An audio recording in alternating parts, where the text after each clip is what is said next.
მოგესალმებით ძვირფასო რადიო მსმენელებო, ეთერშია შუადღის პოლიტიკა, რადიო სივრცის ეთერში FM 98.5-ზე. მაუწყებობთ გაზაფხულის ქუჩის სტუდიიდან. დღეს 1 მაისია, ხუთშაბათი და ჩვენ ვაგრძელებთ შუადღის პოლიტიკის მეორე სეზონს. მე გურამ ნიკოლაშვილი ვარ და ჩვენ მიმდინარე გადაცემაში ვაშუქებთ საქართველოს მე-11 მოწვევის პარლამენტის საქმიანობას და იმ საკითხებს, რომელთანაც გამკლავება უწევს საქართველოს საკანონმდებლო ორგანოს. დღეს ჩვენი სტუმარი იქნება ნიკუშა მარქსი, ნიკოლოზ ქობულაძე, რომელთანაც ანალიტიკოსი, პოლიტიკის ანალიტიკოსი, რომელთანაც ვილაპარაკებთ პირველ რიგში დღევანდელი დღის მნიშვნელობაზე, იმიტომ რომ 1 მაისი ეს არის შრომელთა დღე. და ყველაზე მეტად ხშირად არის ხოლმე ლაპარაკი რაღაც მემარცხენე მოძრაობებზე და პირველ რიგში მიმდინარე პოლიტიკურ ვითარებასთან ერთად მინდა რომ ფოკუსში მოვაქციოთ სწორედ ეს ასპექტი და ის პოლიტიკური პერსპექტივები, რაც შეიძლება დღეს გლობალურად შექმნილ ვითარებაში და ჩვენნაირ ქვეყანაში შეიძლება კონდეს მემარცხენეობას ერთგვარი დასაყრდენი საფუძველი. ცხადია რომ ჩვენ ასევე შევეხებით იმ შეიძლება ითქვას შიდა ფრონტის ხაზს, სადაც რაზეც ეს მოძრაობა გადის, ერთგვარი რაღაც წინააღმდეგობის ცენტრები, იმიტომ რომ ყველაფერს სჭირდება რაღაც გარკვეული დასაყრდენი და ვილაპარაკებთ სწორედ აი მათ შეფასებებზე, იმ ინფორმაციაზე დაყრდნობით, რაც გვაქვს. ხა რაღაცებზე მეტი ინფორმაცია მაქვს, რაღაცებზე ნაკლები, მაგრამ ერთია რომ რაც არ უნდა მოძებნო, ძალიან მწირია ხოლმე ეს ინფორმაცია და ბუნებრივია, შემდეგ გადავალთ აი გლობალურ მოვლენებზე, რომელიც ასევე ახდენს ზემოქმედებას ჩვენს მიმდინარე კონტექსტზე. რა სიტყვი ქართულ მემარცხენეობაზე დღეს? პირველ რიგში მოგესალმებით. ძალიან მომწონს თქვენი გადაცემა, ხშირად უყურებ, იმიტომ რომ მართლა უცბად ვიზახი ამას, და ძალიან საინტერესოა რა. ქართულ პოლიტიკურ სივრცეში ძალიან გვაკლია ანალიტიკა, ძალიან სამწუხაროდ. რომ მინდა ხოლმე რომ რაღაც ქართულად მოვისმინო ესეთი განსხვავებული აზრი და ძალიან მიჭირს ხოლმე თქვენი გადაცემები, თქვენი რადიოს იძლევა ამის საშუალებას. ახლა თემაზე გადავიდეთ, პროექტში 1 მაისს მიულოცა, იმიტომ რომ ძალიან მნიშვნელოვანი დღეა მართლა მსოფლიო ისტორიაში, იმიტომ რომ მთელი ეს ჩვენა, ანუ ეს კეთილდღეობის სახელმწიფოები, რაც გვაქვს და როდესაც მივისწრაფით მთელ მსოფლიოში, რაც ბოლო საუკუნეიდან ნახევარში შეიცვალა, ეს არის სწორედ ამ დღის დამსახურება იდეაში, ამ დღის იდეების დამსახურება. და ახლა გადავიდეთ ცუდ ნაწილზე. მემარცხენე მოძრაობა საქართველოში ძალიან ცუდ დღეშია და რაც ყველაზე სამწუხაროა, არა მარტო საქართველოში. ანუ რეალურად ძალიან მძიმე მდგომარეობაშია მემარცხენე მოძრაობები რა. იმიტომ რომ საბჭოთა კავშირის დაშლის შემდგომ თითქოს იყო საშუალება რომ აი მოსცილებოდა მთელი ეს საბჭოური წარსული და აღმოჩნდა რომ საბჭოთა კავშირთან ერთად იდეაში მთავარი იდეებიც გაქრა და საბოლოო ჯამში ამან ყველაფერმა მიიღო რაღაც ისეთი ფორმები რომ მემარცხენე მოძრაობა ფაქტობრივად ასოცირებული გახდა რაღაცა ულტრალიბერალურ ნარატივთან, რომელმაც ფაქტობრივად მოკლა რა ეს მოძრაობები.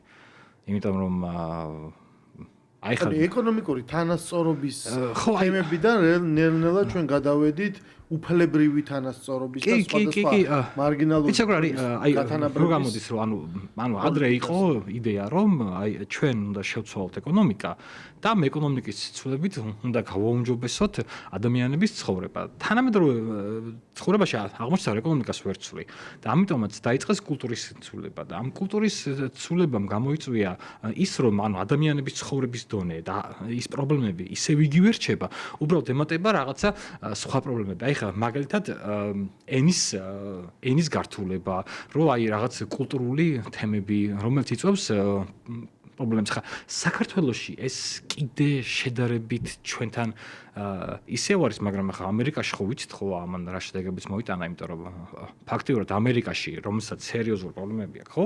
ანუ ამერიკის შეერთებულ შტატებში სოფლის ყველაზე დიდ სახელმწიფოში რამოდენიმე ათეული მილიონი ადამიანი, აი ხა მაგალითად ბოლოს ვკითხულობდი, არის სადაც 40 მილიონი ადამიანი, რომელიც ხებლობს ეგრეთ წოდებულ food stamps.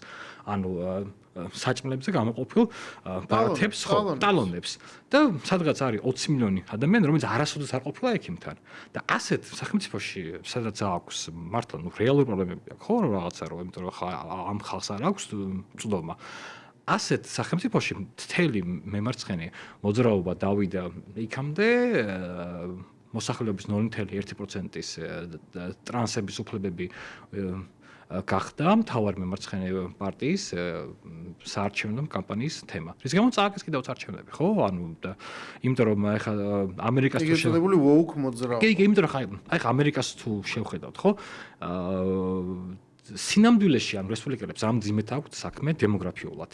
ანუ ძიმეთ აქვთ საქმე, იმიტომ რომ ანუ რესპუბლიკელების მთელი პოლიტიკა არის აგებული, ანუ მათი იდეები იდეაში არის ფაქტურად აი თეთრი მოსახლეობის იდეები და დემოკრატებმა ძალიან სწორი აქცენტი გააკეთეს მთელ ამ ემიგრაციულ მოსახლეობას და პლუს შრომელებზე და სინამდვილეში აი დემოგრაფიულად დემოკრატებს მე დიდი ხნის წინ ვკითხულობდი, ანუ 10 წლის წინ უკვე იყო ლაპარაკი, რომ რესპუბლიკელებმა რა უნდა გააკეთონო, რომ მოუგონ დემოკრატებსო. გააკეთეს. არა, აღმოჩნდა რომ ის ნაკლი რასაც ქვია, რომ ეს რაღაცა ულტრალიბერალიზმი, რომელიც ითვალისწინებდა აი ამ დღის წეს სხვადასხვა პატარა ჯგუფების ინტერესების წინ დაყენებას, უპირატესობის მინიჭებას, იმის პოლიტიკურ დისკურსში ადაპტაციას, ამან გამოიწვია, ესე იგი, ამან მისცა ოპონენტებს საშუალება, რომ ეთამაშათ სწორედ ამ თემებს, ხო? კურამ, ამას ახსნაც აქვს. ეხლა მაგალითად თუ გახსოვს შენ ერთ-ერთ წინა არჩევნებზე, როდესაც დემოკრატებმა მოიგეს, თავარი იდეა იყო ჯანაცვის თემა. ანუ ობამა ქერის და ამ შემდეგ. ანუ დემოკრატების იდეა მრავალჯერ იყო მაგალითად ჯანაცვის თემა. 90-იანებში ბილ კლინტონის ერთ-ერთი მთავარდაპირება იყო ჯანდაცვის ცვლილება. ვერ გააკეთა.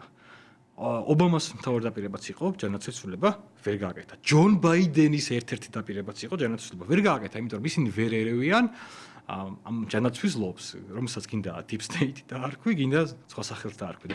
ამის შედეგად რჩება, რომ შენ უნდა გადაიტანო მთელი საუბრები სხვა თემებზე რა. ანუ ეს სხვათა შორის ცოტა რომ გადაუხვიოთ თემიდან ძალიან საინტერესოა, რა ხან ჯანდაცვა ახსენე, ჯანდაცვა ძალიან მჭიდროდ არის ინტეგრირებული სადაზღვევო სისტემასთან. სწორედ ეხა გასულ შემოდგომაზე მოხდა ესეთი ლუიჯი მანჯიონი იყო ადამიანი, რომელმაც პირდაპირ შუა მანჰეტენზე მოკლა ერთ-ერთი დიდი სადაზღვევო კომპანიის CEO, რომელსაც იქვე რაღაც არტეფაქტებით მიხვდნენ, რომ ეს არის რაღაცა იდეოლოგიური მკვლელობა, ესე თქვა მეტყვიების ჰილზებზე იყო წარწერები და რაღაცა და გამოცემულ წიგნთან იყო ერთგვარი რეფერენსი. შემდეგ მას მიაგნეს ერთ-ორ დღეში, რომელიც გაიქცა და შემდეგ უბრალოდ ყველაფერი გასკდა იქიდან, რომ ეს ნიუსი უბრალოდ თორცლების CNN-მა რო დადო, უჩვეულოდ მაღალი აქტივობა შენიშნეს სოციქსელის ყვალობაზე. ძალიან ბევრი, ესე ვთქვათ, ემოცია იყო გამოხატული და კომენტარები და მე ხალხმა დაიწყო წერა თავისი პრობლემების და кейსების, აი ამ დაზღვევასთან დაკავშირებით და მათ დაინახეს, რომ ემპათიით იყო ხალხი გამსჭვალული დამნაშავის მიმართ, დაიწყო კამპანია, დაიწყეს ფულის შეგროვება ამ ადამიანის ადვოკატისთვის, მე გადმოიყვანეს ეს პროცესი ეხლაც მიდის და არის უკვე ძალიან სერიოზული ეს კულტურული ცვლილება, ხო? მაგრამ მიუხედავად ამ განწყობისა, ამერიკა ეს არის კაპიტალიზმზე შექმნილი სისტემა. გინდა არ გინდა, ანუ შენ რაც არ უნდა შემოიტანო მემარცხენე იდეოლოგია, ამერიკული გაგებით მემარცხენეს გულისხმობ. ან სხვა საკითხები და რაღაცა პალესტინის სოლიდარობა და უნივერსიტეტებში მოძრაობა, ამას ვერ ვცვლი. ანუ სხვათა შორის მე ხა რადგან ეგრეთ წოდებულ მემარცხენე თუსოკიდან წამოსული ვარ, ყოველთვის ძალიან მეცნობა ხოლმე, როდესაც ან მემარცხენებს მიაწერენ ხოლმე რაღაც ისეთ თემებს, რომელიც მასთან ან რატო რა ლიბერალიზმი, ანუ ამერიკაში ვერ იქნებოდი შენ მემარცხენე, ანუ სახელს ვერ დაერქმევდი რა, ანუ ვერ დაერქმევდი თას სახელს ვერც სოციალისტს, ვერც ანარქისტს და ამიტომაც ამერიკაში ლიბერალიზმი გახდა მემარცხენეობის, ასე ვთქვათ, გამაიგივებელი, იმიტომ რომ სინამდვილეში ანუ ქართული ლიბერალიზმი, რომელიც არის მემარჯვენე და ულტრალიბერალური ამერიკული გაგებით ამერიკაში სულ სხვა, ანუ ამერიკელი ლიბერალი არის ჩვეულებრივი ევროპელი სოციალ-დემოკრატი. იმიტომ რომ ეს დაზუსტებას მოითხოვს, იმიტომ რომ ხო ხვდებით რომ ხშირად არის ძალიან არეულობა ხოლმე რა, იმიტომ რომ ხა საქართველოშიც აი ბოლო პერიოდამდე სანამ ქართველი ლიბერალები ამერიკაში ისწავლიდნენ და აღმოაჩენდნენ რომ მემარჯვენეები არ არიან იქაური ლიბერალები. ხო, მანამდე ძალიან ესეთი დისონანსი იყო ხოლმე, იმიტომ რომ შედგა მახსოვდება ჩვენ ერთ თაობის ვართ რომ აი ქართველი ლიბერალები მე მახსოვს, როდესაც ქართველმა ლიბერალებმა აღმოაჩინეს რომ ამერიკაში ლიბერალები არიან მემარცხენეები, ძალიან სერიოზული კოგნიტური დისონანსი ჰქონდათ, იმიტომ რომ ხო ხვდები, ანუ ხა საქართველოში ლიბერალი არის რაღაცა ეს ულტრამემარჯვენეობის ესეთი სერიოზული ფორმები, ამერიკაში პირიქით არის. ამერიკაში ამერიკელი ლიბერალი არის ჩვეულებრივი მემარცხენე, აი ევროპელი სოციალ-დემოკრატი, შეიძლება მემარჯვენე. ხო, ანუ იქ გადის რაღაცა ხაზებზე გადის ეს იდენტობა, ხო, ეს არის უმცირესობათა უფლებები, ეს არის მწვანე, ესე ვთქვათ, შეთანხმება დიდი, ეს პოლიტიკის რაღაცა უფრო გარემოს დაცვის მიმართ მზრუნველობა და ეს არის რაღაცა ერთგვარი მეტი თანასწორობა და კეთილდღეობა, მაგრამ სხვა შორის ჩვენ გუშინ უკვე მეორე გადაცემა ქონდა, ესეთი ახალი გადაცემა დავიწყეთ, მე ვაკაკ გორგილაძე და ზაზა შათირიშვილი ვარ თანაწამყვანები, ეპშტეინის კუნძული ქვია, ესეთი ოქსიმორონული სახელი, რომელიც არის შეხსენება, რა შეიძლება დაბადოს აი ამ ლიბერალმა ფორმებმა და ეს არის თემა, რომელიც დღემდე მიწა და ნაცარ მიყრილი არის, ანუ ის ბოლომდე გახსნილი არ არის. სხვა შორის, როცა 40 და მეტი წლის წინანდელი კენედის მკვლელობის ფაილებზე ლაპარაკობენ, სადაც პრინციპში დიდი არაფერი იქნება მოულოდნელობა, ყველაზე ცხელი თემა ესაა და ამაზე ხმას არავინ დიდად არ იღებს, ხო? რაღაც თითქოს დაძრეს, შემდეგი ტრამპი. მე მაინც გონია, რომ ეს საკითხი ცოტა შანტაჟისთვის გამოიყენება დღეს, სხვადასხვა ქართული აქტორებისთვის, მაგრამ ის თქმა მინდა, რომ ამ პროცესში ჩვენ დავინახეთ, რომ დღევანდელი გადამოსახედიდან ეს სადაც გადის ეს ზღვარი, ესე ვთქვათ, იქ რა საკითხებიც გადის და საქართველოში სადაც გადის ეს განსხვავების ზღვარი, ეს აბსოლუტურად განსხვავებული და სხვადასხვა. პრინციპულად და არა შეუთავსებელი კი, ანუ ქართველი ლიბერალები და განსაკუთრებით ოპოზიციონერი რაღაც სერიოზული ნაწილია, რომელიც ამ დროს არიან ტრამპისტები იქ რა. და ეს კულტურული სხვაობა დიდად არის, ასე ვთქვათ, გაყოფილი და რაც მთავარი ეს აი საწინააღმდეგო მოძრაობა, ხო, ყველაზე დიდი გამოხატულება, საიდანაც მე უკვე დაიწყო აღმასვლა მოუქიზმის, იყო უოლ-სტრიტზე ოკუპაი უოლ-სტრიტ მოძრაობა, რომელიც ხდება ტრანსფორმული და რაც ობამას დროს. ანუ ობამა, რომელიც ყველაზე უფრო რაღაცა პირველი შავკანიანი პრეზიდენტი, რაღაცა ლიბერალი იყო მთავარი ის მამოძრავებელი ადამიანი, რომელმაც გაამყარა იმ შექმნილი კრიზისის დროს და მანამდე შექმნილი კრიზისის დროს, უკვე ბუშის მმართველობის დროს, ის წინააღმდეგობა, რაც ახასიათებდა ამერიკულ საზოგადოებას, ხო, როდესაც კორპორაციების და კაპიტალის უფლებები უფრო წინ დადგა და ამან ბიუჯეტის ხარჯზე მოხდა ამ კრიზისის გადაგორება, ესე ვთქვათ, ხო, ეს არის პარადოქსული მომენტი, ხო, ღირებულებები როგორ განსხვავდება პრაქტიკებისგან. ანუ მაშინ ხუმრობდნენ, რომ ესე იგი, ანუ სოციალიზმი ბიზნესისთვის, კაპიტალიზმი ჩვენთვის.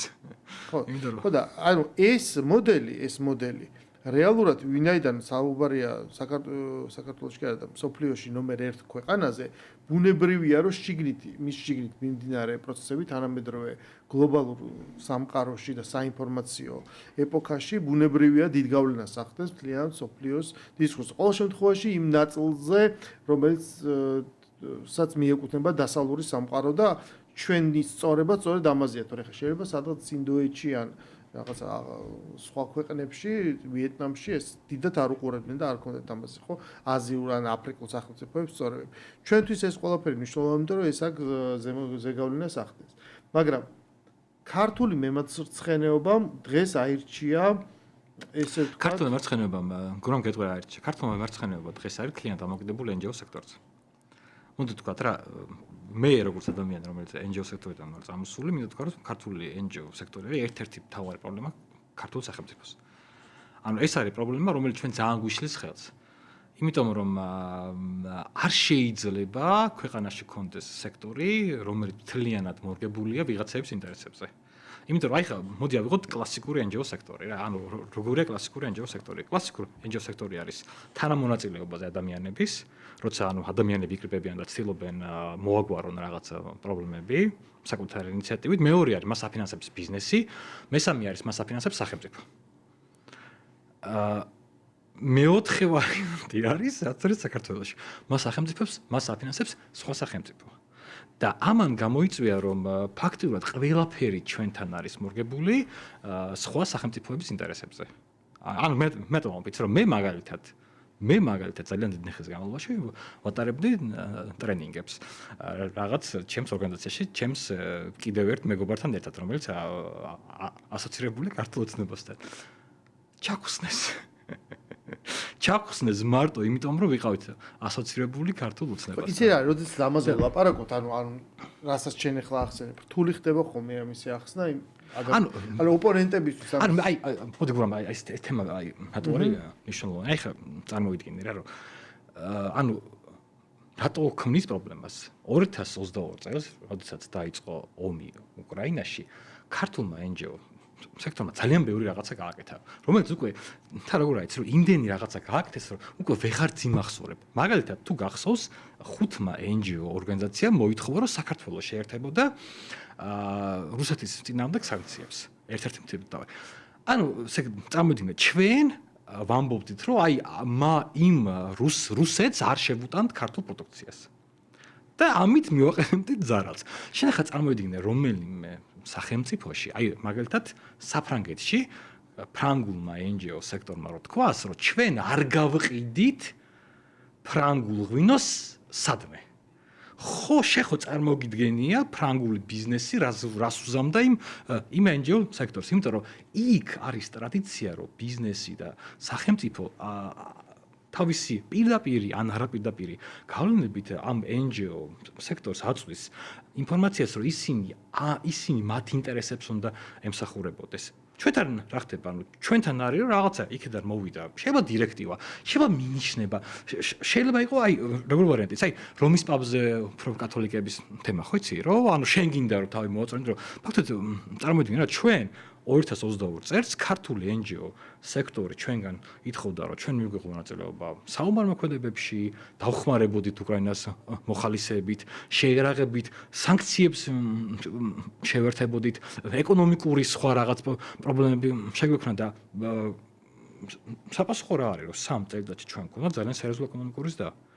ამ ეკონომიკური ზრდის შედეგად 3 წელიწადში სერიოზული თანხა მიიღო საქართველოს. ხო, მაგრამ ნიკოშ ღირებულებები, ანუ ნახე შენთვის შემოთავაზებული ამას გააჩნია ეს როგორც კეთდება, ამას გააჩნია თავისი მოდელი და არქიტექტურა, ხვდებით? ამიტომაც როდესაც ჩვენ ვლაპარაკობთ, შეიძლება ეხლა ჩვენ მსმენელის უმრავლესობას 99% ეს ყველაფერი ესმის და მისთვის მისაღებია, მაგრამ არსებობს იქ რაღაცა 1%, რომელიც ასევე გვისმის და ესე ვთქვათ, მისი გონებრივი სტრუქტურა, მაინდსეტი სხვანაირად არის აწყობილი. მისთვის შეთავაზებულია, რომ სამყაროს აბსოლუტურად განსხვავებული ხედვა, რომ ის ყველაფერი, რაც ჩვენ ლაპარაკობ, რომ უცხოური დაფინანსება, იქაური დღის წესრიგი, რაღაცა მინიშნება, ეს ყველაფერი არის სიკეთე. ეს ყველაფერი ემსახურება ღირებულებებს.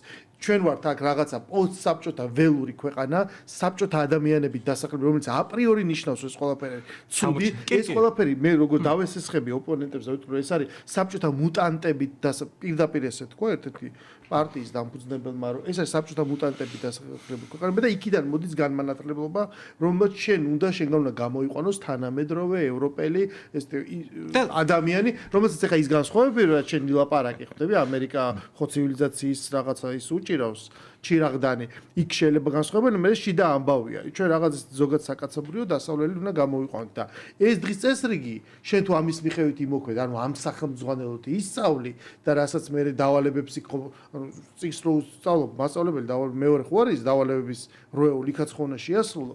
ამას თუ გააკეთებ, შენ თავისთავად ცხონდები ამ ანუ მან არის ერთი მომენტი რა. შეხედე მე ძალიან კარგად ვიცნობ რუსულენოვან ასე ვთქვათ ჩვენს სივრცეს, იმიტომ რომ ანუ რუსულად ვკითხულობ ბავშვობიდან და ძალიან ბევრს ვიცნობ და უკრაინასაც კარგად ვიცნობ და რუსულსაც კარგად ვიცნობ. და ადრე მქონდა ასეთი მაგალითი, რომ ანუ საქართველოს ძალიან არადეკვატურად ვიქცეოდით 90-იან 2000-იან წლებში, რაც სერიოზულად ყოველთვის თuliდი რომ ანუ ბევრად ნაკლები ზარალი გვექნებოდა, ოდნავ ადეკვატურები რა ყოფილიყავით. თუნდაც ესეთი პოლიტიკა რო ქონდა, როგორც ახლა გვაქვს.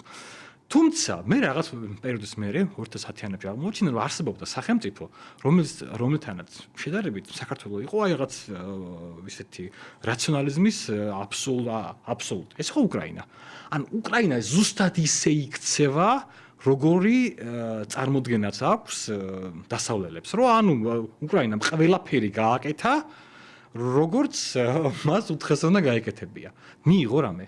ხო, აი ჩვენ შეგვიძლია გადავიდეთ ამ თემაზე, დღეს არის აქტუალური, რომ გუშინ მოეწარა ხელი, ეგრეთ წოდებული, რომელსაც ბოლო თვეების განმავლობაში მიდის ლაპარაკი და იქცა ქვაკუთხედად სამშვიდობო მოლაპარაკებაში ეგრეთ მეტალების ხო? ხო, და რაღაცა წიაღისეულის შეთანხმება ამერიკასთან და რუსეთს შორის ფინანსთა მინისტრი იყო ამერიკის ვინც ხელი მოაწერა და იქიდან ქალი რა ქვია ეს რაღაც მინისტრია ეს ქალი მოკლედ ჩასული და მოკლედ გაფორმდა ეს ხელშეკრულება ეხლა იქ რაღაც დეტალებზე ალბათ საკანონმდებლო დონეზე აისახება კიდე შეთანხმება მაგრამ მთელი შეთანხმება მოკლედ არსი რა არის რომელიც უკვე მედია საშუალებების მხრიდან იყიდება როგორც უკრაინის გამარჯვება იყიდება როგორც აი 2008 წელს ხო იცი საქართველოს მოვიგეთ ომი ხო აი დაახლოებით ასე იყიდება ანუ ნახე უყურე რა არის რამდენი ხანი შეიძლება ხა ეს გაგრძელდეს ხო მე ეს არის კაი ფურცელზე შეთანხმება ეს ხო გადავა იმაში რა ქვია რეალობაში მოქმედებაში ჯერ ფურცელზეც წერია რომ ესე იგი დიდი ზარზეიმით იყიდება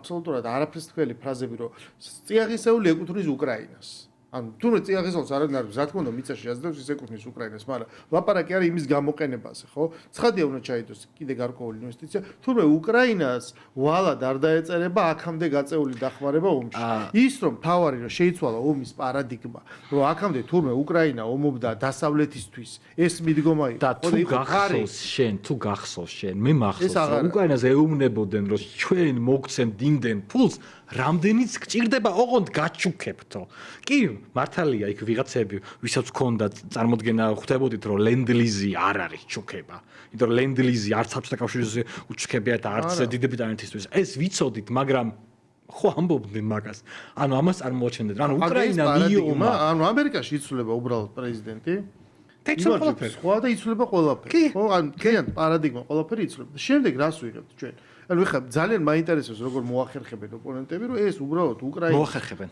არა გურამ არ გაყოფად არა გურამ ანუ მანდ არის შეხედე ანუ რატომ ეს NGO სექტორიც და ანუ აი დასავლეთის თავარი სიძლიერე სინამდვილეში პოპერეთში იცი რა არის ეს ინსტიტუტები რომლებიც ძალიან კარგად ჩამოაყალიბეს ანუ მე რა მაქვს იცი რომ მე მაქვს მთელი ჩემი ცხოვრება ყველანაირი კონსპიროლოგიის წინამდე ვიყავ ახლაც იგივე აზრზე ვარ უბრალოდ რაღაც მომენტში აღმოვაჩინე რომ კონსპიროლოგიების რაღაც ნაწილი რეალობაა სინამდვილეში. ანუ რას გულისხმობ, ახლა მაგალითად ჯონ კენედის მკვლელობაზე რომ გამოვიდა ინფორმაციები, იქ ძალიან ბევრი ფაქტები გამოვიდა, რომ მაგალითად ერთ-ერთი ფაქტები არის ცერუ როგორ წამლავდა ძროხებს აღმოსავლეთ გერმანიაში. იმიტომ რომ დავარდნილიყო ხო ნუ იქ სადაც წერია რომ იქ შაქარს წამდა მაგრამ ეგ არის უყურე ეგეც მეორე მხარეა რა ნახე თავარი ის არის რა ფაქტს გამოვიდა თავარი არის ამისი რაკურსი და შეფასება ანუ რა ემოციურ კონტექსტს მოაყოლა არა ის შაქარზე რო ეწერა იქ დიდი შანსია რომ ლაპარაკი იმაზეა რომ იმათო ვერც შეასრულეს ანგარიში ეგეთი დაწერეს და მე თვითონაც გამოვიდა ხო და ანუ მე რას ვამბობ ხო და მე ანუ ის ძალიან ეგეც манипуляციის კი გეთანხმები მაგრამ აქ მეორე მომენტი ანუ მე რას ვამბობ იცი რომ დასავლეთის ეს ინსტიტუტები მაგალითად NGO სექტორი ახერხებს რომ უკრაინაში მთლიანად გააკონტროლოს მედია სივრცე ანუ უკრაინაში არ არსებობს განსხვავებული აზრი ანუ ვისაც განსხვავებული აზრი ქონდა უბრალოდ მოკლეს ანუ ის კი არა რომ დავუშვათ რაღაცა არა მართლა მოკლეს რა თან მე გამოცხადეთ რომ რუსეთის აგენტი იყო ვიღაცა შეიძლება მართლა აგენტი იყო მაგაზე არ არის ლაპარაკი. ხო, თავარი რომ კონტექსტია და შენ როგორ ჭილში და ამის ყველაზე კარგი მაგალითია ეგრე საქართველოს, როცა შენ ელაპარაკები ადამიანებს დღეების განმავლობაში და უბრალოდ უთულესია რომ ათქმევინო რომ შავზე შავია და არ აზრი არა აქვს, აზრი არა. მას აქვს ეს მაინდსეტი, რომელიც აგებული არის რაღაცა აი იდენტობის წერტილებზე. ანუ ნახე, აპრიორი არის ერთი რამე, რომ რაც არ უნდა მოვიდეს ევროპიდან და საერთოდ არც უყურებ ეს რასა თუ როტია თუ ვიღაცა ოდიოზური ტიპია იქიდან თუ გეუბნებიან ეს არის აბსოლუტური ჭეშმარიტება თუ ლაპარაკი არის რაღაცა რ-ზე რო იწყება აი რ რუსეთი კრემლი რუსული გამრავლების ტაბულაც რო იყოს მენდელეევის ტაბულაც რომ იყოს ეს აპრიორი ცუდი ეხლა როდესაც აი ეს შენ გაქვს განტოლება, სადაც ეს ორი ცვლადია, არ უნდა იყოს ცვლადი, უცვლელი უნდა იყოს და შენ აქ უნდა აწყო განტოლება, შენ წარმოვიდგინე ხარ რა ცოტა ის რჩება სივრცე, ხო რაღაცა სამოქმედო კი. შესაბამისად დაუბრუნდეთ უკრაინას და აი ამ წიაღისეულზე და რაღაცა შრომაზე რო გადავიდეთ, ხო ჩვენ რა მივიღეთ, რომ ესე იგი ლაპარაკია იმაზე, რომ რასაც ამოვიღებთ და დღეს კითხულობდი და მე მეც დავწერე რაღაცა პატარა ესეთი მიმოხილვა იმასთან დაკავშირებით, რომ იქ ლაპარაკია რომ მართლა არის, მოკლედ. იდიხან იყო ლაპარაკი რომ არ არის გაზომილი, რა არის, როგორ არის, მაგრამ რაღაც მასალები აჩვენებს, რომ იდენტიფიცირებულია სავარაუდოდ არის. ის ადგილები იდენტიფიცირებულია, ეხლა მთელი უკრაინის ტერიტორიაზე ძებნას იმითი არ დაიწყებენ, ხო? მეტალის დეტექტორით, არამედ იციან სად რა უნდა იპოვონ. თუმცა ამას კვლევები ჭირდება და დაფინანსება და ამ პროცესს დაწყებენ და ეს ამას წლები ჭირდება. პირველ რიგში ამას ჭირდება ომის შეწყვეტა, იმიტომ რომ სანამ რაკეტები დაფრინავს, იქ ვინ შეუშვებს ახლა ამერიკულ კომპანიას. ხო ისეა, მაგრამ ამერიკამ პირველ რიგში უკრაინისგან გაინაღდა, რომ მე თუ ეს ყველაფერი ესე შევცვალე, თვითონ რას იღებს? როგორც ბანკი და სანამ სესხს დაგიმტკიცებს შენ ჯერ იპოთეკას ხო გქონე ჯერ ფულს მოგზევს და მე ჯერ იპოთეკა უნდა ჩაიდოს ყველა საქსესხ და ძალიან კარგი ცისას ვლაპარაკობ დოკუმენტაციაზე ხელი უნდა მოაწოს მთელი პროცედურები რო სრულდება ანგარიშზე თანხა მერე ჯდება ანუ ესე დაასრულა ამ ქვეყნის ესე ვთქვათ გაფორმება უკრაინა იღებს მარტივ რაღაცას რომ თქვა უკვე ტრამპმა რა იგი მაგრამ სულ იმაზე ვლაპარაკობ უკრაინაზე რუსეთი რას თმობს და რუსეთი თმობსო მის განზრახვას რომ მთელი უკრაინა არ დაიპყროს ანუ დიდი ალბათობით ესეა მაგრამ მთელი უკრაინის არ დათმობს თუ რუსეთი თმობს ტრამპის წარმოდგენაში ესე იგი რაღაც ნაწილს ესე იგი აძლევ ხო ესე ანუ ჩვენ ვიღებთ რას რომ ის რაც რჩება უკრაინის თქო 80% 90% ხვალ და ზეგრო უნდა განხორციელდეს ის თქო ამ წიაღისეულის მოპოვება რაც ყველაზე მეტად ჭირდება დასავლეთს რომ ჩინეთთან ამ გამსაფრებული სავაჭრო მიზნს არ იყოს დამოკიდებული ჩინეთზე 90% ჩინეთი იღებს მოიპოვებს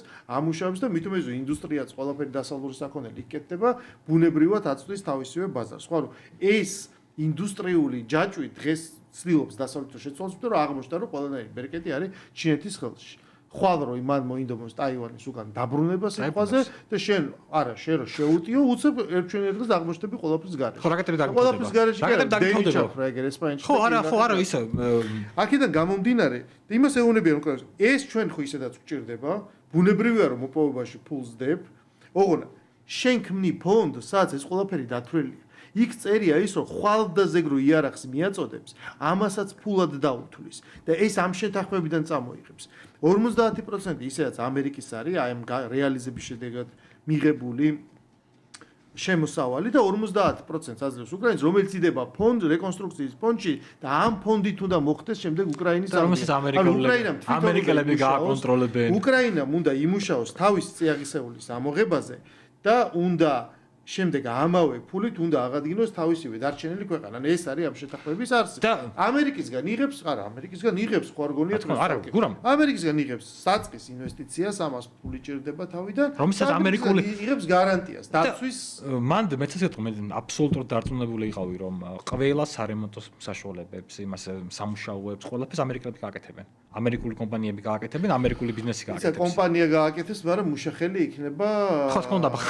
შესაბამისად აქედან ჩვენ შეგვიძლია ეს არის ეს ანუ შენ ყველაზე ველური ტიპის კაპიტალიზმის მოდელს იღებ პრაქტიკულად უკრაინაში რა. თავი რა იცი, ციხედე და ხარ მუდმივ თან გაკ ვალდებულები. კოლონია. ვალის მუდმივი გრძნობა, რომ შენ ამ ქვეყანამ გადაგარჩინო. კოლონია ხარ. და ნახე ხვალ ძალიან მალე რამდენიმე წელიწადში ეს ჯერ უნდა გაფორმდეს და ჩამთავრდეს ხო ეს პროცესი. მე ამას ვერსად ვერ წავულენ, რომ აუცილებლად დაიწყება დისკურსი, კი მაგრამ საერთოდ როგორ ცხოვრობდით და ეხლა რა მივიდა. აი ზუსტად მე მაგრამ მე მანდ მაქვს ერთ პრობლემა გეუბნები რა, რომ ყველაზე მეტად აი რითიც აღფრთოვანებული ვარ დასავლეთით რა. ანუ ის შორსო თავი დავანებოთ. მონობას კიდის თავისუფლება. 2022 წლის აპრილში რომ გაეფორმებია ზავი. ხო, ყველაფერი მორჩებოდა. იმ ომის შედეგად აღმოჩნდებოდა რომ უკრაინელებმა გმირულად დაიცვეს საკუთარი ქვეყანა. მართლა ანუ რუსეთის არაადეკვატური წარმოდგენით რომ 150,000 კაცით 9 მილიონი კაც დაამარცხებდნენ აღმოჩნდა სიდებილე რუსების გრატუს ხო? ანუ მართლა ობიექტურად დაამარცხეს რუსეთი. ანუ რუსეთს დარჩებოდა ყირიმის რაღაცა ყირიმის პერსპექტივა რომ 10 წლის მერე უნდა განხილულიყო და 4 რეგიონი რომელიც შეიერთა იქ იქნებოდა რაღაც კულტურული ადმინისტრაციები და პლუს ამას ანუ ერთადერთი რაც იქნებოდა რომ უკრაინა იტყოდა რომ არ შევდივარ ნატოში. ხო, მაგრამ ამის საფრთხე ჩვენ მოგცეს მოდელი. თანაც ნატოში όμως დარღებულობენ. ხო, ნუ ეხლა ისე გვიან ისეთია, მაგრამ როდესაც ეგ არის მთელი ახე დასავლეთგას ამერიკაზე, ამერიკა დგას ამერიკულ ოცნებაზე, ხო? ამერიკული ოცნება ეს არის რაღაც რწმენა იმისი, რომ აი არის რაღაც ნათელი მომავალი.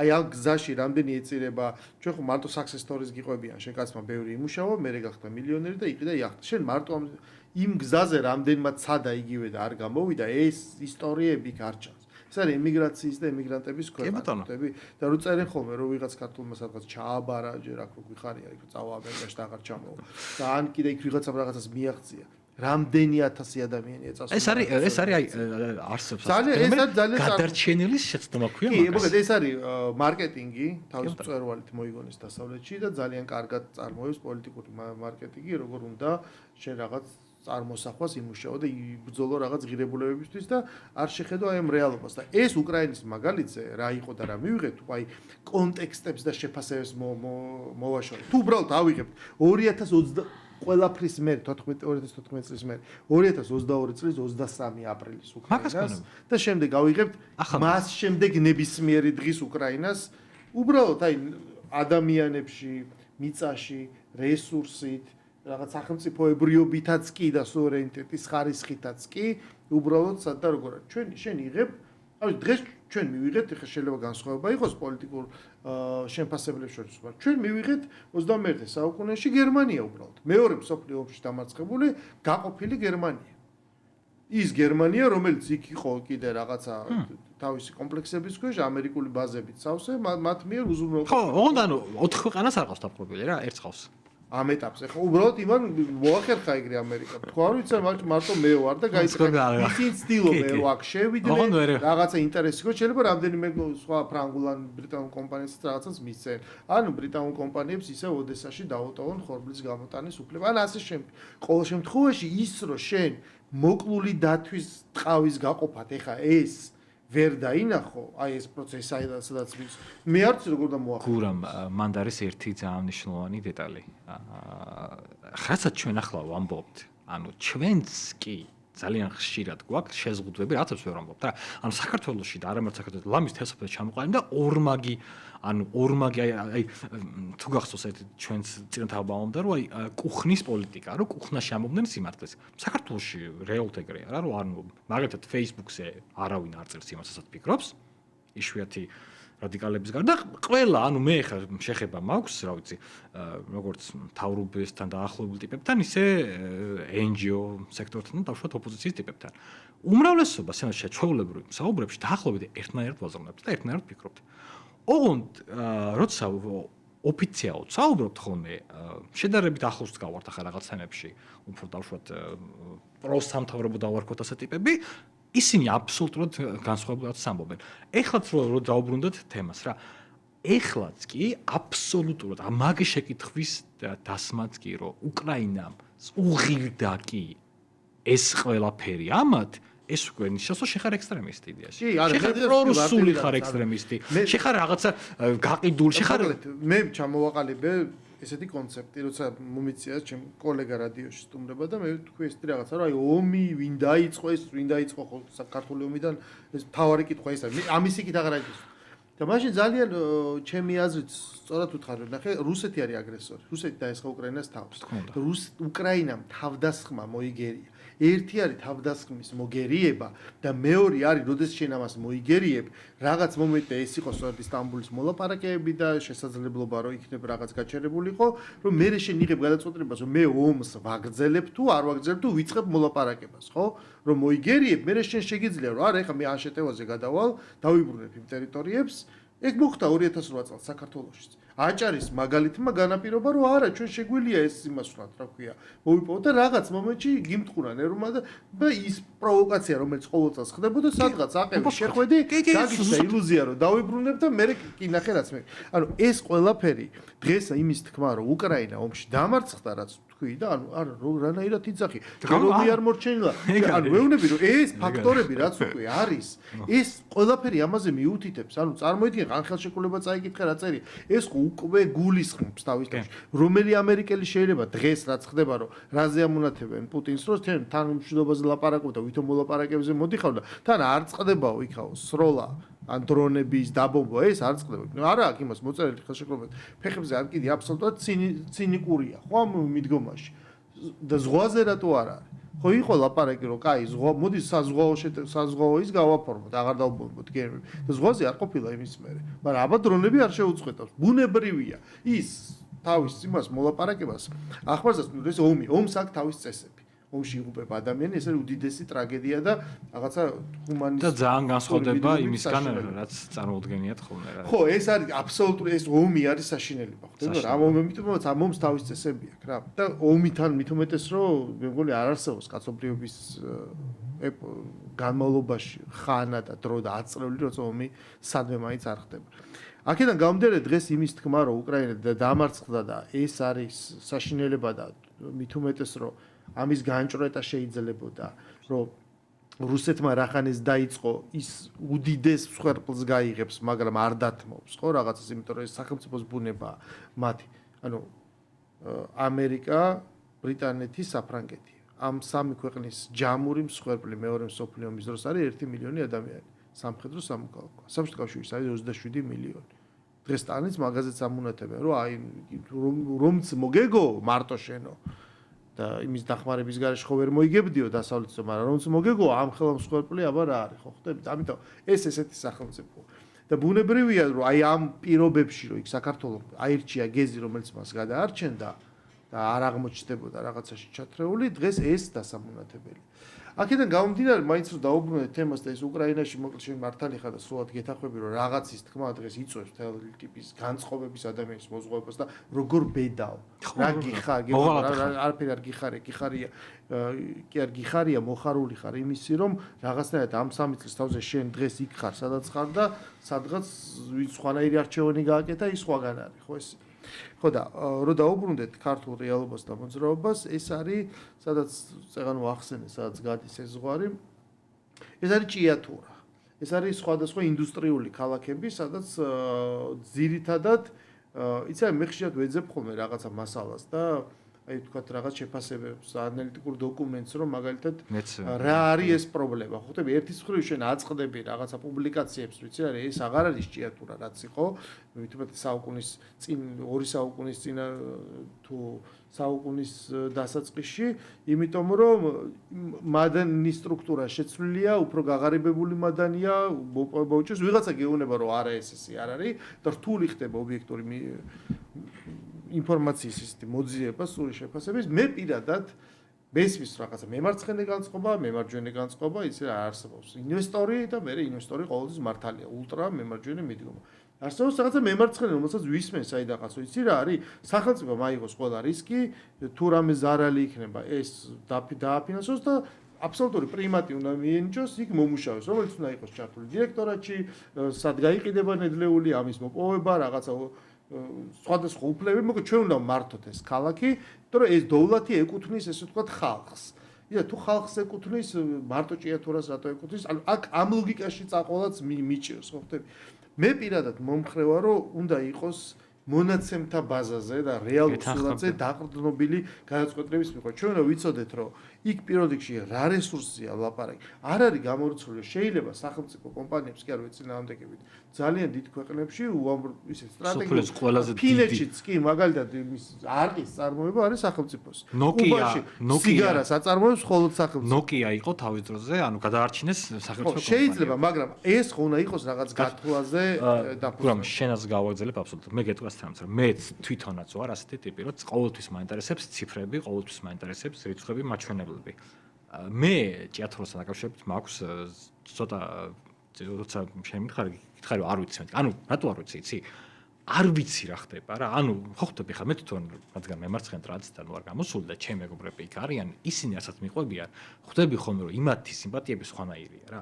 მეორეს მხრივ ოპონენტები რასაც ამბობენ, ხვდები რომ ისეთ განსხვავებული. ანუ მე რას ვამბობ რა, შეხედე რა არის ჩვენი პრობლემა რა, რომ ჩვენთან აი ესეთ დროს ანუ რა ხდება, რომ ხდება გამოკვლევები და ამ გამოკვლევებს უნდა აკეთებდეს სახელმწიფო, უნდა აკეთებდეს ბიზნესი, უნდა აკეთებდეს NGO სექტორი. საქართველოს პრობლემა არის, რომ არც ერთი ამას არ აკეთებს. ჩვენ არ ვიცით. ანუ მე რატო ამბობ იცი, რა ძალიან ერთ მაგალითს მოგიყვები რა. რამოდენიმე წლის წინ მქონდა შეხვედრა ერთ-ერთ მაღალ ჩინოსანთან. ისეთ შეხვედრა იყო არაფორმალური შეხვედრა იყო, სადაც რაღაც საუბარი იყო და თხოვე ამ ადამიანს, რომ რომელსაც ან ევალებოდა, არ დავასახელებ, ის ევალებოდა რომ მეთქი ევროკავშირში რომ შევდივარ, დაცული გვაქვს მეთქი. ანუ რა შედეგებს მოიტანს მეთქი, ან რომელ სფეროში გვექნება წინსვლა, რომელ სფეროში გვექნება პრობლემები, რა, ანუ ვკითხე მაჩვენებლები გვაქვს, მე ვიცით მეთქი. მე გეუბნები მაშინ როცა აბსოლუტურად ყველაფერი იდეალურად იყო. 2020 წელი იყო, 21 წელი იყო რა, ანუ ყველაფერი იყო ძალიან კარგად, ხო ხტები რა, ანუ ქონდა მოლოდინი რომ აი ახლა მივიღებდით სტატუსას შემდეგ და მაშინ მე როგორც მე მივხვდი იდეაში არ ვიცოდით, არც უფიქრიათ ამაზე. და ახლა დაუბრუნდეთ ამ ჭიათურას. შენსაც გეთანხმები აბსოლუტურად. მე არ ვიცი, ეს ღირს იქ მოპოვება საერთოდ მადნის? არ ღირს მოპოვება საერთოდ მადნის. ანუ რა პოლიტიკა უნდა ქონდეს სახელმწიფოს ამ შემთხვევაში? ანუ მე რატომ ვიცი რომ აი ძალიან მარტივია რა, რომ მაგალითად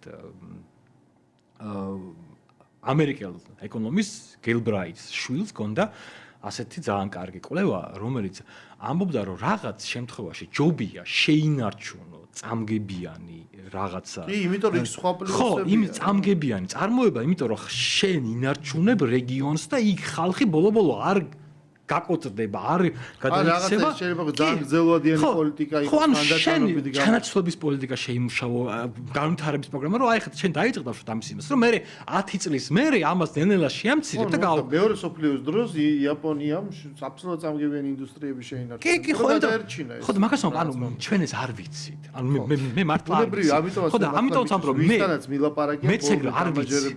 ანუ მე ზუსტად უბრალოდ გეთახმები ამ აბსოლუტურად. ორივე მხარის არგუმენტებს რომ ვისმენ, არ შეიძლება ასეთი განსხვავება. აი ამ არგუმენტებში მე ყველაზე რადიკალურად ექსტრემისტულად მენიშნება და სხვაგანაც იყო იგივე რიონის ხეობა, ჰესის საწინააღმდეგო მოძრაობასაც უკეთესად ვიცნობ ბევრად, სადაც იცი რა გამოსჭირ ის რომ ერთგვარი პრიმატი ადგილობრივი მოსახლეობის, რომ ანუ ის სადაც ჩვენ ვცხოვრობთ, ეს არის პრაქტიკულად სუვერენიტეტის უფლების დონეზე აყვანილი საკუთრების შეგრძნება. რომ ეს არის ჩემი, ანუ მე თუ იქ მუშაობ და მე იქ შახტაში ჩავდო, ის მადანი პრაქტიკულად ჩემია, იმიტომ რომ როგორ მადანი უნდა იყოს ხალხის წიაღისავს, მაგრამ ეს ხალხი ხო მთელი ქვეყანაა. ჩვენც ვართ ხალხი. მაშინ ჩვენ ხო იმიტომაც არის საქართველოს და ცალკე ისო ყველა გადასახადი ერთად იქრიბება კანონით დადგენილი წესით და მე ნაწილდება, ხო?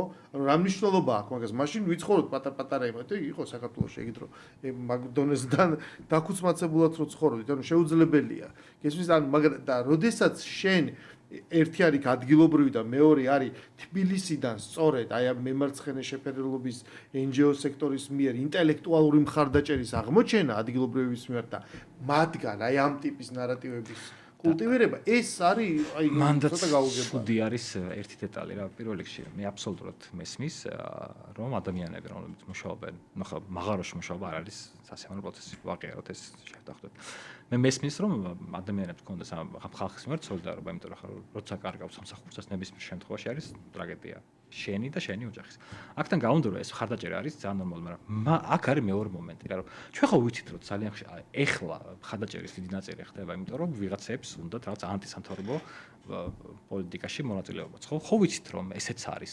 აქედანაც გამომდინარეობს რა, იმიტომ რომ ნაწილი თელიამ დაფინანსებების და თელიამ სოლიდარობის და იმის NGO სექტორიდან მომდინარეობს, იმიტომ რომ ეს ეხლა არის ამ კონკრეტულ შემთხვევაში განიხილება როგორც ანტისამთავრობო თემა. თორე რო ყოფილიყო ეს მაგალითად მარტო ბიზნესის საწინააღმდეგო დამიჯერა იქ მარტო ის ადამიანები დარჩებოდნენ, რომელიც იდეურად მხარდაჭერები არიან ხოლმე. რაც ხშირად არის ხოლმე თუ არის რაღაც ჯგუფები რომელიც მართლა კარგად მუშაობენ და მართლა არის ახლა ეს ჩაოლებოთ მიმდინარეობს პროცესები და ამ ადამიანებს წარმატებებიც აქვთ მე ვიცნობ ახლა ალტერნატიული პროფესიების წარმატებებს მაგრამ მე მართლა არ ვიცი ახლა ამ შემთხვევაში ჩემთვის ჭიათურაში ჩვენ არ ვიცით სამწუხაროდ არავის არ დაუთვლია ღირს იქ წარმოების აგზელება, არ ღირს იქ წარმოების აგზელება, სახელმწიფო უნდა იყოს თუ კერძო სექტორი უნდა იყოს.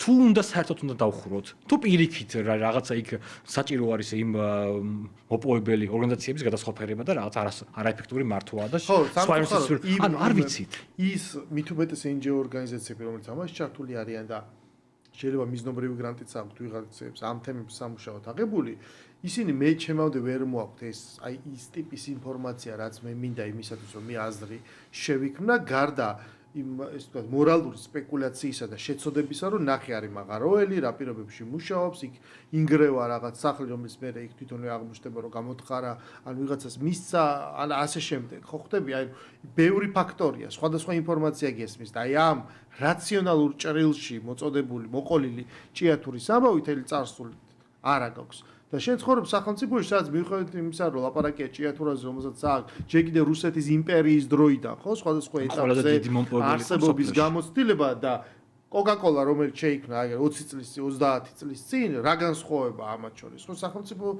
თვალსაზრისით ორივე ერთნაირი საწარმოა, რა ყავს კერძო მე პატრონე და ორივე ვრცელდება შრომის კოდექსი და ასე შემდეგ. ამიტომ განსხვავებული მიდგომა არის და მართლაც მოკლედ ეს ყველაზე დიდი მოკლედ არაკომპეტენტურობა და საქმეში ჩაუხედაობა არის ჩემი აზრით ყველაზე დიდი და რაც ყველაზე დათური სამსახური რაც ძალიან ცუდია სამწუხაროდ ამ ხრივ არის რომ მე ვერ ვხედავ გამოსწორების თემას. ანუ მე რატომ ამბიცი რომ თელი ამ ჩემს მე ძალიან მომწონს ამ თელი ჩემს ცხოვრება რადგან NGO სექტორში გავატარე თვლი რომ NGO სექტორი და ეს არ არის ცუდი რამე სიამოვნებაში რა იქ სადაც სახელმწიფო ვერ აგვარებს რაღაც თემებს NGO-ს შეუძლია ამ თემების მაგვარება რა ოღონდ საქართველოში ამა მიიღო აბსოლუტურად დეფორმირებული თემა. იმიტომ მიიღო რომ მე მგონია რომ არსებობს ხოლმე როცა რაღაცა სიმულაციურად იქმნება გარკვეული ცოტა პარაზიტული დანიშნულება უჩნდება რატო? ჩვენ ხო ამის ძალიან დიდი გამოცდილება გვაქვს თავის დროზე. ანუ საბჭოთა კავშირამდე მაშინდელი იმპერია რუსეთის რომელიც იყო ჩვეულებრივად ჩამორჩენილი მაგრამ ევროპული ყაიდის იმპერია და მონარქია, სადაც ეს კაპიტალიზმის წყაროები შემოვიდა, იგივე ჭიათურის ისტორიას გადახედავ, რა კომპანიები შემოვიდა და მისი განვითარება. ამერიკული ჰარიმანი ვინ იყო ეს ნახო. კიდე გვიან და მანამდე ფრანგული, გერმანული კომპანიები, კრუპი იყო შემოსული, ყველაზე დიდი ლითონის გადამამუშავებელი საწარმო და როგორ გაჩნდა და ყველაზე დიდი იმპორტიორიც გერმანია იყო, პირველად ამ გამოღებული მანგანუმის ნედლეულის. და ეს სტრუქტურა, ესე ვთქვათ, ეს რა ქვია, ის თქმა მინდოდა რომ ეს რაღაცა სივრცე ბევრი ფაზა გამოიარა ამან რა და მასზე დაკვირვებითაც შეიძლება რომ თანთანობით იცვლება მოკლედ მიდგომა და რაღაცა მოცემულობა რა. ну რა ვიცი, ყოველ შემთხვევაში მნიშვნელოვანია რომ სპეკულაციის საგანი იყოს ნაკლებად. მოკლედ დიდი მადლობა ჩვენი გადაცემის დრო ამოიწურა, დიდი მადლობა სტუმრობისთვის, ძალიან საინტერესო იყო და მაინც მნიშვნელოვანია რომ ეს 1 მაისი მშრომელთა დღე რაღაცნაირად ის ერთი დღე მაინც იყოს ხოლმე, როდესაც ცოტა ესე შევხედავთ ხოლმე იმდენე პროცესებს. დღევანდელი გადაცემა დასრულებულია, გემშვიდობებით ორშაბათამდე.